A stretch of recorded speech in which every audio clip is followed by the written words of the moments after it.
Olha que história interessante, é rápida. Um empresário americano estava fazendo um trabalho de 2 semanas em Israel. E um dia saiu para almoçar e foi até um restaurante que haviam indicado para ele.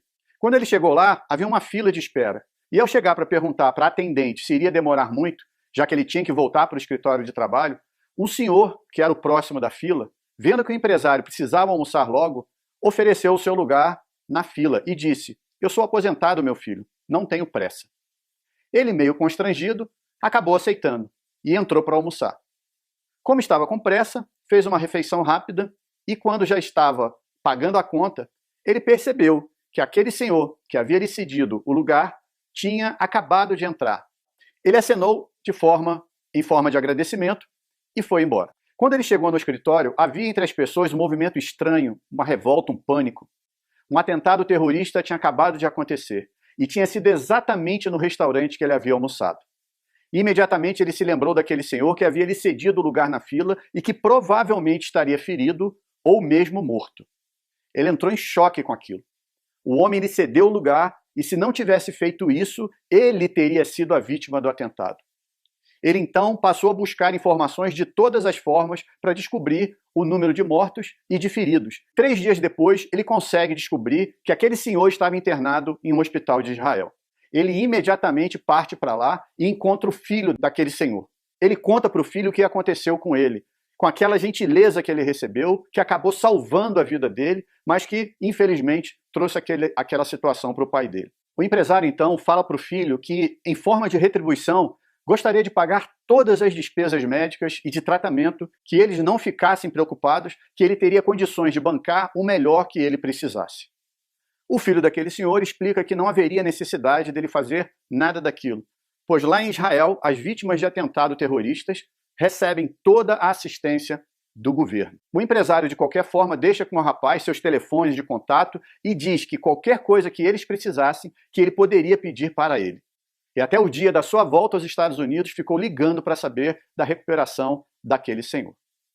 O empresário volta aos Estados Unidos e 6 meses depois desse ocorrido, ele recebe uma ligação do filho daquele senhor, dizendo que o pai dele, em função das sequelas do atentado, daquele atentado, precisava de uma cirurgia muito delicada e que somente nos Estados Unidos ele poderia fazer.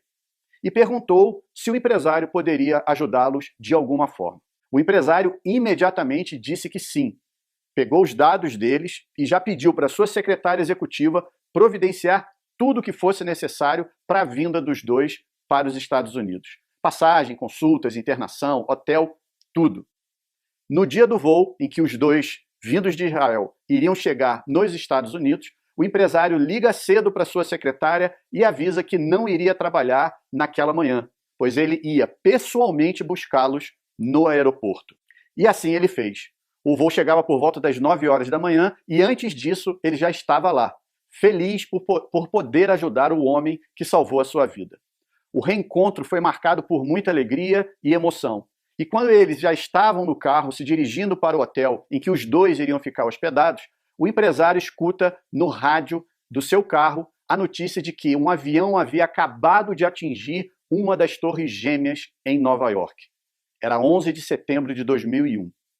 E o escritório do empresário, que ia toda manhã bem cedo trabalhar, era exatamente no World Trade Center. A presença daquele senhor na vida do empresário havia salvo novamente a vida dele. Primeiro, ele foi salvo por ser ajudado. Depois foi salvo por ajudar. E se ele não tivesse tido a gratidão de fazer o que fez? Como teria sido essa história? Às vezes, um ato simples de ajuda pode mudar a vida do outro. E mesmo que, para isso, a nossa própria vida possa não seguir tão bem. Às vezes, um ato simples de ajuda pode mudar a sua própria vida também. E assim, sua vida seguir muito bem. Exerça a gratidão. Fica a dica. Um abraço. Tchau, tchau.